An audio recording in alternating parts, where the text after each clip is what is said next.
The year was 2085. Mankind had reached beyond Earth and built homes among the stars. For 20 years, humans lived on distant planets, proud of how far they had come. Commander Ethan Clark stood on the bridge of his ship, the UES Horizon. His dark blue uniform fit well on his tall frame. At 42, he had gray in his short brown hair, but his green eyes were sharp and alert. Clark was a careful man who thought before he acted. That was why Earth Navy trusted him to guard the edge of human space. "Commander, we have a signal," said Lisa Chen, his communications officer. Her fingers moved quickly over the glowing screen. "It's not one of ours." Clark's heart beat faster. This could be the moment everyone had been waiting for, or dreading. "What kind of signal?" "A distress call, sir." "But the language?" Lisa paused. "It's nothing we've ever heard." "Put it on screen," Clark ordered. The main screen filled with strange symbols, and a voice that sounded like singing mixed with whispers. "Unknown vessel, this is Commander Ethan Clark of the United Earth Navy. We're receiving your signal. Do you need help?" The strange song whisper stopped. After a moment of silence, a voice spoke in broken English. "Help. Yes, danger follows." Clark shared a look with his second-in-command, Jack Rivera. This was it. First contact. 6 hours later, the alien ship docked with the Horizon. Medical Officer Diane Wells prepared the team for possible disease risks, while Security Chief Ben Foster set up guards. "Open the airlock," Clark ordered when all was ready. The door slid open to reveal beings that looked almost like tall, thin humans, except they were blue, had 4 arms, and their large eyes took up most of their faces. One stepped forward. "I am Selethar of the Free," it said in that strange musical voice. "We seek sanctuary. War comes." The alien was hurt. Blue blood seeped from a wound on its side. Dr. Wells moved forward with her medical kit, but the alien held up one of its 4 hands. "No time. Must speak with your leaders. Urgent message." Clark made a quick decision. "We'll take you to Earth. Our doctors will help you there." The trip to Earth took 3 days. During that time, Clark learned the aliens called themselves the Free. They were traders and scientists, not warriors. And they were very afraid. On Earth, the United Earth Council gathered in New York. Defense Director Olivia Martinez, a stern woman with gray hair pulled back in a tight bun, sat at the center table. Next to her was Richard Dawson, the head of Earth diplomacy, a small man with kind eyes. The aliens entered the grand meeting room. Selethar looked better after medical treatment. The 6 Free with him moved nervously, their 4 arms sometimes twitching. "People of Earth," Selethar began, his voice echoing in the quiet room. "We come with warning. 2 great powers fight across the stars. The Draken Empire and Sephiran Alliance have battled for over 100 years. Thousands of worlds burn in their war." The room stayed silent as Selethar continued. His large eyes looked sad. "Both sides watch you. Both sides want your help." The alien's voice grew stronger. "We beg you, stay out of this war. If either side gets you, all is lost." Director Martinez leaned forward. "Why should we fear them? Earth has strong defenses." Selethar made a sound like sad laughter. "You do not understand. They do not want your planets or your resources." The alien looked directly at her. "They want you, your people, your minds, your bodies." He turned to address everyone. "Humanity is special in ways you do not yet see. If either side controls humans, the balance breaks." The alien's blue skin seemed to pale. "And if the balance breaks, the galaxy dies." After the public meeting, Selethar and his science officer Talene met with Earth's leaders in a smaller, secure room. The walls were plain white, with only a large wooden table and chairs. Guards stood by the single door. Director Martinez sat across from the aliens. Her face showed no emotion, but her eyes were sharp. "Tell us everything," she said. "What makes humans so special to these powers?" Selethar looked at Talene, who stepped forward. Telene was shorter than the other three, with darker blue skin and eyes that seemed to change color in the light. "We will show you," Telene said. The alien placed a small crystal on the table. It lit up and showed images in the air above it. First came pictures of large ships shaped like claws. "The Draken Empire," Telene explained. "They look like tall lizards walking on two legs. They are strong warriors who live for hundreds of years." The images changed to show reptile-like beings cutting open other aliens on tables. "They take parts from other species. They use the best traits from each race they conquer to make themselves stronger." Susan Miller, Earth's top analyst, leaned forward. She was a young woman with short blonde hair and quick eyes. "They're stealing genetic material," she said. "Yes," Telene agreed, "and they want human genes very much." The crystal showed new images of beautiful ships that looked like they were made of light. "The Sephiran Alliance," Telene continued. "They appear as beings of pure energy." The pictures changed to show glowing aliens placing helmets on the heads of other species. The victims' eyes went blank as light drained from them into machines. "They harvest minds," Frank Turner said quietly. The xenobiologist was a big man with dark skin and gentle hands. "They're taking consciousness." "Correct," Telene said. "They use the thinking power of whole races for their machines. They want human minds most of all." Director Martinez frowned. "Why us? We're not the strongest or smartest species by your own reports." Diluther stood up. "You are unique. Humans adapt faster than any species we know. You fight hard when needed, but also work together better than most. You think in ways neither the Dracons nor Sepharans understand." He touched the crystal, and new images appeared. Pictures of Earth and human colonies. "They watch you already. The explosion at your Mars colony 3 years ago. Not an accident. Dracon test of your defenses." Another image showed a small Earth ship lost 2 years ago. "Your missing science vessel. Taken by Sepharans to study human thinking patterns." The room went quiet as everyone took in this news. "How much time do we have?" Commander Clark asked. "Not long," Diluther said. "Both sides move closer each day. They will not attack openly at first. They will try to make you choose a side." Susan Miller stood up and walked around the table. "I still don't understand why they fear us if they're so much stronger." Telene's 4 hands moved in a pattern, showing nervousness. "Because you are unpredictable. All other species they have studied follow patterns. Humans do not. This makes you dangerous and valuable." Frank Turner nodded slowly. "It's like chess.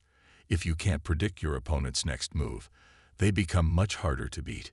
"Exactly," Diluther said. "And there is more. Your kind spread out among stars faster than any race we know. You adapt to new worlds in ways that should take thousands of years, not decades." Director Martinez stood up suddenly. "We need to prepare. If what you say is true, Earth must be ready." Diluther shook his head, all 4 arms spread wide. "No, that is what they want. For you to build weapons, strengthen your military. It will only draw their attention faster." The alien's voice grew soft. "There are better ways to fight than with ships and guns." "Then help us," Commander Clark said. "Tell us what we need to know to survive." Diluther looked at each human in the room. "First, you must understand your true strength. It is not in your weapons." He placed one blue hand over his chest. "It is in here, in what makes you human." News about the aliens spread quickly across Earth and its colonies. Within days, the United Earth Council called a special meeting to decide what to do. The big room was filled with leaders from all human worlds. General Walter Scott stood at the front of the room. He was a tall man with a shaved head and many medals on his uniform. His voice was loud and sure.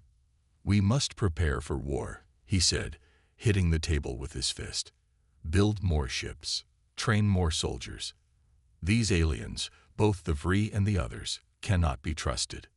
Many council members nodded. Fear was in their eyes.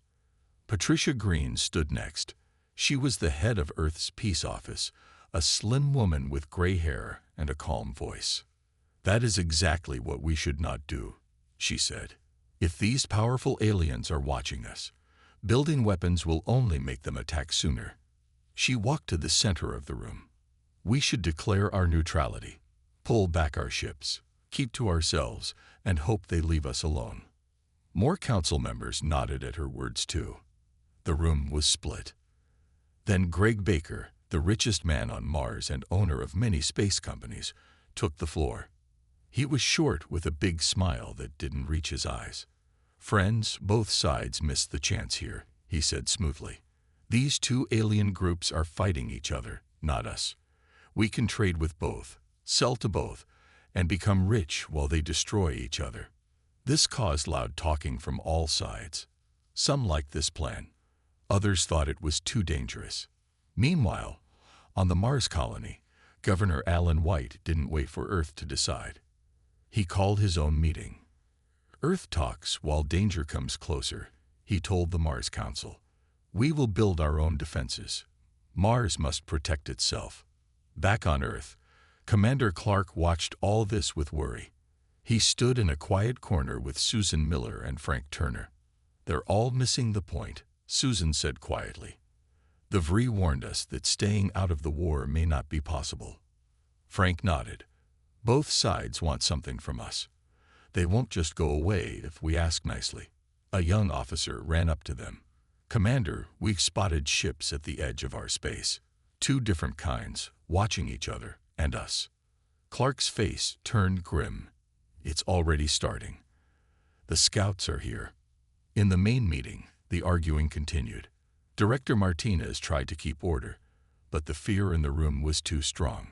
Suddenly, the doors opened. Silafar and Talene entered, looking tired. The room went quiet. "You argue while time runs out," Silafar said sadly. "We warned you, but you do not listen. We're trying to decide the best way to protect ourselves," Director Martinez explained. Talene stepped forward. "There is no safe choice. The Dracons and Sepharans are already here, watching. Your colony ships have reported seeing strange vessels. Your deep space stations have lost contact." General Scott stood up.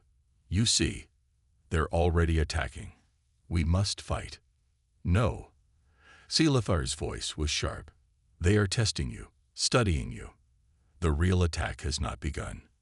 Patricia Green spoke up. "Then hiding and staying neutral is our best chance." Silathar's 4 hands moved in what looked like frustration. "They will not let you hide.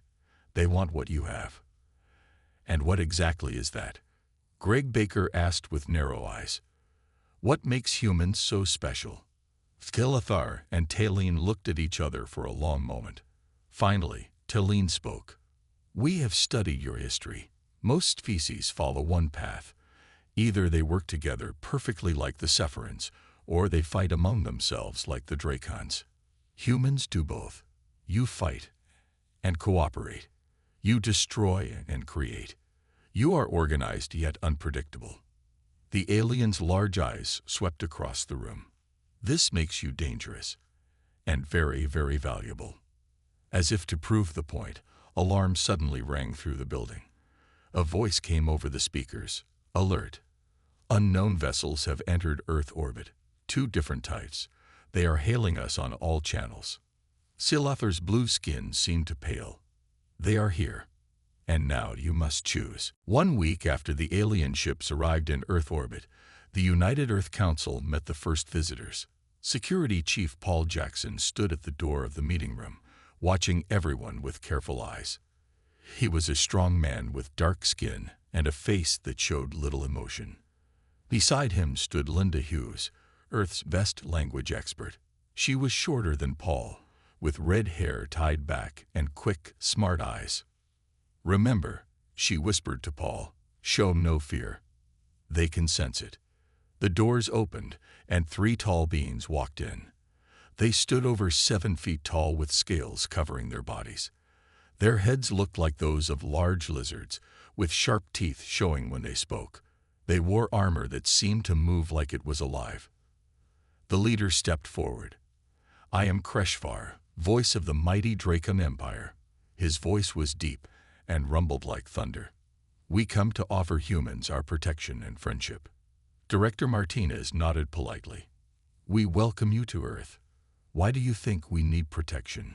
Kreshvar made a sound like rocks grinding together, a laugh. The Sephiran Alliance spreads lies about us even now. They offer false promises while planning to steal your minds. He waved one clawed hand, and a small box appeared in the air. It opened to show weapons and strange machines. We offer these technologies freely. They will make your ships faster, your weapons stronger. And what do you want in return? Paul Jackson asked directly. The lizard-like alien showed more teeth. Only your cooperation. Some of your people to join our forces, a small thing. Before anyone could answer, the air on the other side of the room began to glow. A shape formed. A being made of shifting light that looked almost human, but its edges kept changing. Lies from scaled tongues, said a musical voice. The glowing figure floated forward. I am Nixora of the Sephiran Alliance. We seek true partnership, not servants. The two aliens stared at each other with clear hate. Then Nixora turned to the humans. The Drakons will use you as meat for their wars. We offer evolution, to make humans greater than you are now. Linda Hughes stepped forward. How exactly would you make us greater? The light beam made a beautiful pattern in the air. We would share our consciousness technology. Your minds could join with ours, gaining wisdom beyond your years. 3 days later, Earth was still trying to handle these unwanted guests when terrible news came from the asteroid belt. A mining station with 43 workers had been destroyed. The only ship in the area had been a Drakon vessel that claimed it was an accident. Paul Jackson watched the recorded message with Linda Hughes in a small office. They're testing us, Paul said, seeing how we react to loss. Linda nodded. The Sephirans are no better. They've been asking to meet with our scientists, our artists, our children.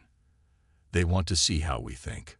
Paul's computer beeped with a message. His face went pale as he read it. What's wrong? Linda asked. The Vri ambassador, Selithar. He's dead. Found in his quarters an hour ago. They rushed to the alien's room. Medical staff were already there. Dr. Wells looked up as they entered. He left something, she said, pointing to strange marks on the wall, written in the alien's blue blood. Linda studied the marks. It's not in any language I know.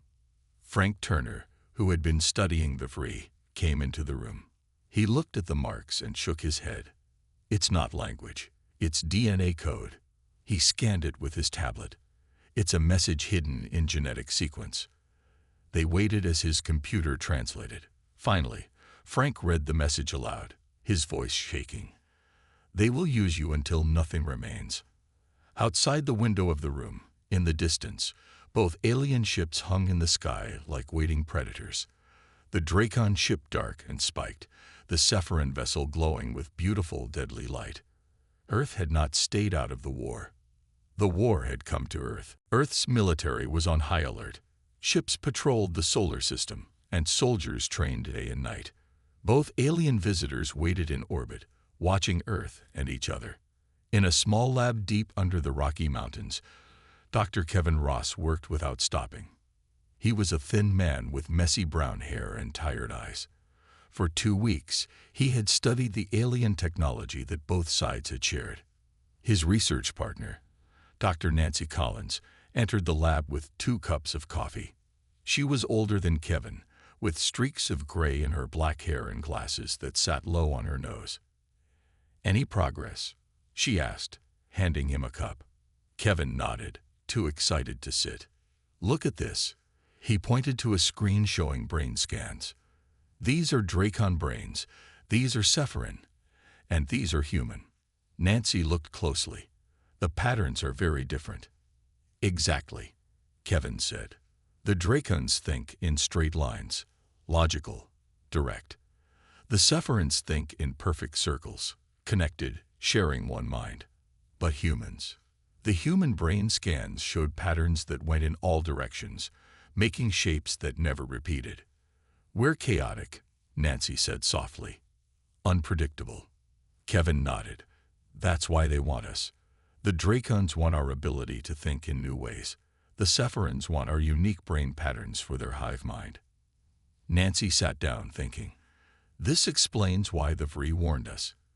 If either side gets control of humans, they could win the war, Kevin finished. Their discovery was reported to the United Earth Council that same day. While the leaders talked, more bad news came in. Commander Clark, now Admiral Clark after a quick promotion, rushed into the council room. "We have a problem. Haven Colony has reported 20 settlers missing. We found this video." The screen showed human colonists being taken by Sepharan light beings. The aliens put strange helmets on the humans, who then walked like robots onto a small ship. "They're taking test subjects," Dr. Collins explained, "to study how human minds work." More reports came in. Dracon ships had been seen near other colonies. Blood samples were missing from hospitals on Mars. As fear spread, a new ship entered the solar system. It was smaller than the others, made of a dark material that seemed to swallow light. Another player, Admiral Clark, said grimly. This new ship sent a single visitor to Earth. It called itself Ambassador Zorn of the Collective. Zorn looked almost human, but with skin that changed color like a chameleon and eyes that were completely black. "We have watched from hiding," Zorn told the council. "Long ago, we were like you. Then the war found us." Zorn explained that the collective was made up of survivors from many worlds caught in the endless war. They had hidden and watched for centuries, looking for a species that might change things. "Why haven't you fought back?" General Scott demanded. Zorn's skin turned a sad blue color. "We tried. We failed. We were not special enough." Dr. Ross stepped forward. "But you think humans are?" Zorn nodded slowly. "You have something we never did, something neither the Dracons nor Sepharans understand." Director Martinez leaned forward. "What is it? What makes humans different?" "Balance," Zorn said simply. "All other species lean too far one way or another.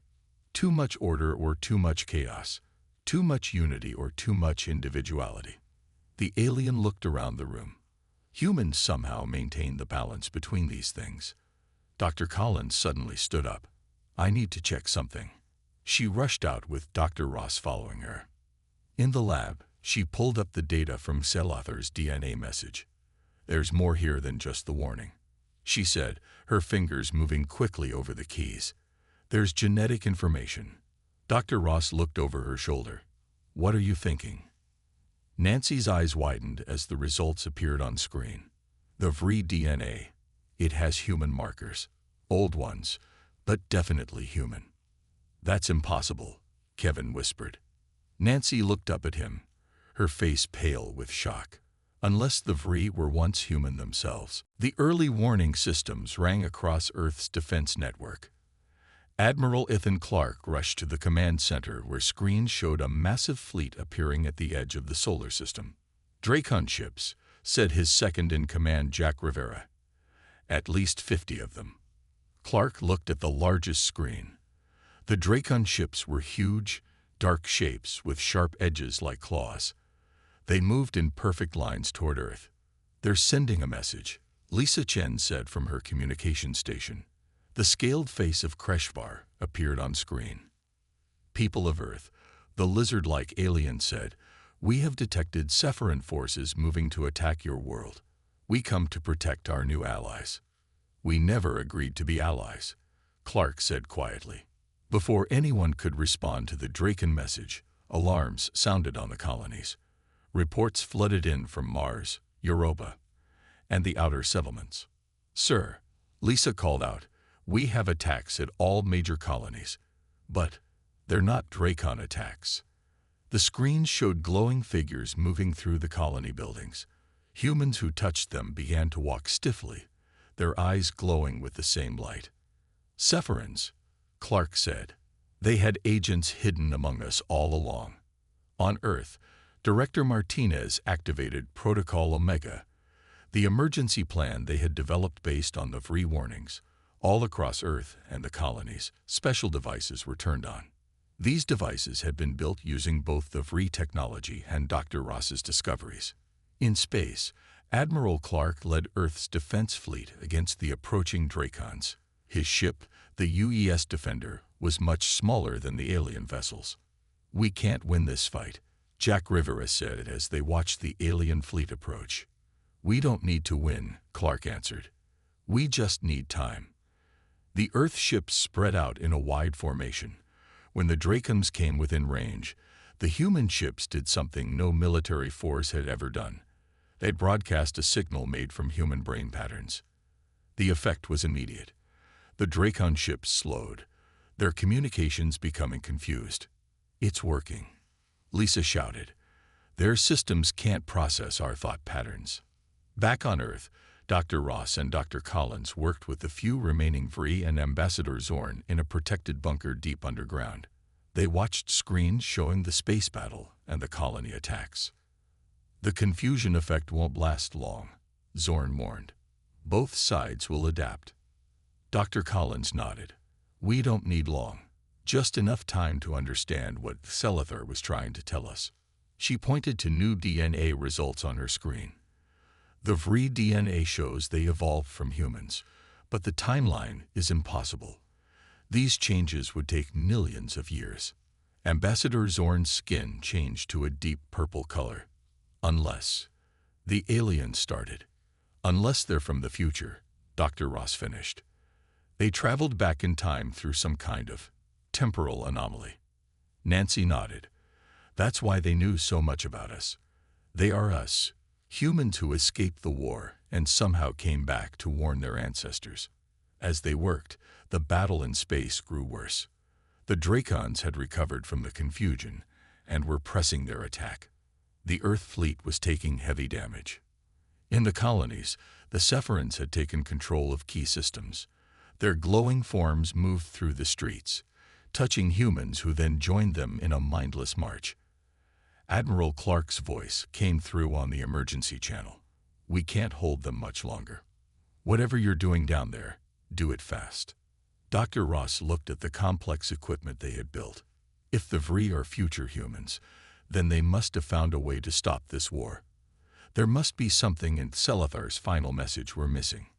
Ambassador Zorn suddenly stepped forward. "We've been looking at this wrong. It's not about fighting them." The aliens' black eyes seemed to shine. "It's about showing them something they've never seen before." Dr. Collins looked up from her computer. "The balance. Humans can show them the balance between unity and individuality." As they spoke, the Dracon fleet broke through Earth's defenses. Their massive ships entered orbit, weapons ready. At the same time, the Sepharan-controlled humans activated hidden devices in major cities, creating portals for more of their kind to enter. The war had reached Earth, and humanity's time had run out. Earth was under attack from two sides. The Dracon ships filled the sky, their weapons ready. The Sepharan light beings spread through cities, taking over more humans each minute. Admiral Clark's ship, badly damaged, limped back to Earth. His crew worked to keep systems running as they returned to help the ground fight. "We've lost the outer defenses," Jack Rivera reported, blood running from a cut on his head. "The colonies are calling for help we can't give." Clark looked at the battle screens. "Get me Earth Command." Director Martinez appeared on the screen. Her office was shaking from nearby explosions. "Admiral, we're running out of options. What about Ross and Collins? Any progress?" Martinez nodded. "They think they have something. Get to the mountain base if you can." When Clark reached the underground base 2 hours later, he found Dr. Ross, Dr. Collins, Ambassador Zorn, and the last two Vree working on a strange device. "What is that?" Clark asked. "Our only hope," Dr. Collins said. She looked tired, but her eyes were bright with purpose. "We finally decoded the rest of Selithar's message. The Vree didn't come just to warn us. They came to give us the tool to end this." Dr. Ross explained. This device can connect human minds without taking away what makes each person special. It's the opposite of what the Sepharins do. Each mind stays separate but works together. One of the Vri added. This is what makes humans different from all other species. Ambassador Zorn stepped forward. The Dracons and Sepharins have fought for so long because they are opposites. One values strength and individuality above all. The other values unity and shared consciousness. Humans have both, Dr. Collins said. We can work together while keeping what makes each of us unique. This is the balance both sides have lost. Clark looked skeptical. And this device will show them that. Dr. Ross nodded. If enough humans connect to it, yes. But we need millions of minds to make it strong enough. How do we get millions of people to connect when we're under attack? Clark asked. The answer came from an unexpected place. Earth's communications network, which had been damaged in the attacks, suddenly came back online. On every screen appeared the face of Linda Hughes, the language expert. People of Earth, she said, we have a way to save ourselves. But we need everyone's help. She explained the device and what people needed to do. All across Earth and the colonies, humans found ways to connect to the system. Families huddled together in shelters. Workers joined from factories. Soldiers connected from the battlefield. In the mountain base, Dr. Ross watched the numbers grow. 1 million, 5 million, 50 million. When they reached 1 billion connected minds, the device activated. A field of energy spread from Earth outward, washing over the fighting ships in space. The effect was immediate. The Dracon ships stopped firing. The Sepharin beings froze in place. Both sides experienced something entirely new, a unity that didn't erase individual thoughts but enhanced them. In space, the Dracon commander Kreshvar felt the strange energy. For the first time in his long life, he understood what it meant to be part of something larger without losing himself. On Earth, the Sepharin leader Nixara experienced individual thoughts that didn't break her connection to others, but made it richer. Slowly, the attack stopped. The aliens withdrew, confused by what they had felt. 3 days later, representatives from both sides met with Earth's leaders. The war wasn't over, but for the first time in centuries, they were talking instead of fighting. Admiral Clark stood with Ambassador Zorn, watching the meeting. Will it last? Clark asked. Nothing lasts forever, Zorn replied. But humanity has given the galaxy something it hasn't had in a long time. What's that? Hope, Zorn said simply. You showed them a different way to be. As the alien ships left Earth's orbit, Clark looked at the stars. Humanity hadn't stayed out of the war after all. They had found a way to change it.